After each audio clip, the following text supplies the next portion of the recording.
Hello मित्रों, आप જોઈ રહ્યા છો ઉડિયાવેલ આયુર્વેદિકની ભરપૂર જડીબુટી, દુર્લભ જડીબુટી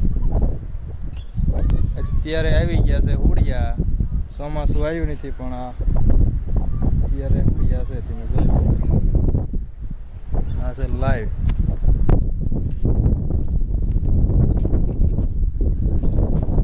દુર્લભ બહુ ફરવા લાયક સ્થળ છે.